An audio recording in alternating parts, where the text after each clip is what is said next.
네, 이 소니 해킹 사건이 북한에 대한 미국인들의 경각심을 다시 불러일으키면서 이 미국에서는 북한에 대한 제재를 강화해야 한다는 목소리가 쏟아지고 있습니다. 이에 대해서 북한은 뉴욕에 있는 유엔 주재 북한 대사의 기자회견을 통해 미국의 대북 제재 문제 등에 대한 입장을 밝히는 등 적극적인 대응에 나서고 있습니다. 네, 자세한 내용 워싱턴 특파원 연결해서 알아보도록 하겠습니다. 왕선택 특파원. 네, 워싱턴입니다. 네, 먼저 미국 하원이 주최한 북한 청문회 소식부터 알아보겠습니다. 북한에 대한 제재 강화 주장이 쏟아져 나오고 있다고요? 네, 그렇습니다. 미국 하원 외교위원회가 주최하는 북한 문제 청문회가 우리 시간으로 오늘 새벽에 약 2시간 반 동안 열렸습니다. 청문회에는 미국 국무부와 재무부, 국토안보부의 고위 당국자가 나와서 소니 해킹 사건에 대한 대응을 중심으로 대북 정책 내용을 설명했습니다. 청문회를 주도한 에드 로이스 외교위원장은 무도한 북한 정권이 핵과 미사일 위협에 이어서 사이버 공격이라는 무기를 추가했다면서 북한에 대한 제재를 더 강화해야 한다고 촉구했습니다. 로이스 의원은 특히 지난 2005년 방코 델타 아시아 금융 제재와 마찬가지로 북한 정권과 거래하는 아시아와 전 세계 금융기관에 대한 제재 법안을 조만간 다시 추진하겠다고 밝혔습니다. 민주당 소속의 엘리엇 엔겔 의원은 숱한 대북 제재에도 불구하고 북한은 여전히 비핵화에 가까워지지 않았다면서 가장 우려스러운 것은 북한이 중장거리 미사일에 탑재할 수 있는 핵무기 소형화 작업을 하고 있다는 점이라고 말했습니다.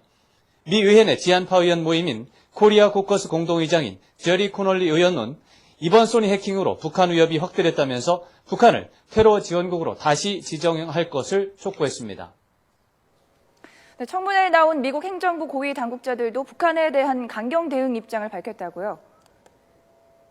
네, 그렇습니다. 전반적으로 강경 대응 입장을 설명하면서 동시에 북한과의 대화 가능성도 언급하는 모양새를 갖췄습니다. 국무부의 성김 대북정책 특별대표는 북한이 불법 행위를 하는데 따른 비용을 높이고 국제적 의무와 규범을 준수하도록 가용한 수단을 전면적으로 동원해서 압박을 가할 것이라고 강조했습니다.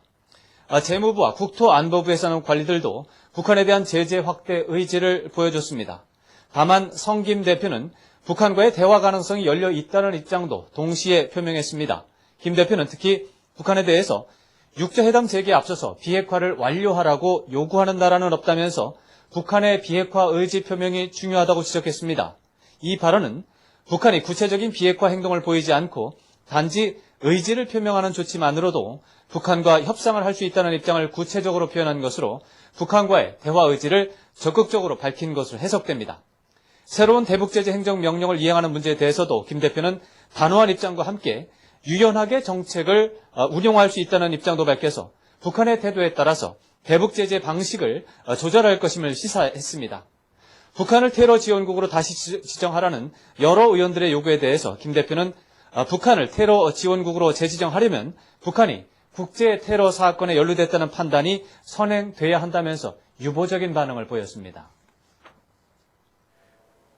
네, 왕선택 특파원. 또 이번에 뉴욕에서 열리는 북한 측의 기자회견도 이제 관심입니다. 예정대로라면 5시니까 이제 시작이 됐을 것 같은데요.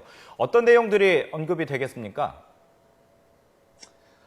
네. 기자회견에서는 주로 소니 해킹 사건과 관련해서 미국의 새로운 대북 제재를 비난하는 내용이 되지 않을까 예상됩니다. 북한은 지난 7일 국방위원회 정책국 성명을 통해서 소니 영화사 해킹 사건을 거듭 부인하면서 제재 철회와 북한 적대시 정책의 철회를 요구한 바 있습니다만 바로 이 주장을 반복할 가능성이 큰 것으로 보입니다. 북한은 또 미국에 대해서 공개적으로 제의했던 한미연합군사훈련 중단을 다시 한번 강조할 수도 있을 것으로 보입니다. 북한은 한미 군사훈련을 임시로 중단하는 것을 전제로 핵실험 유예 가능성을 제기하면서 미국이 제기하는 비핵화 의지 표명에 해당하는 신호를 보낼 가능성이 있습니다.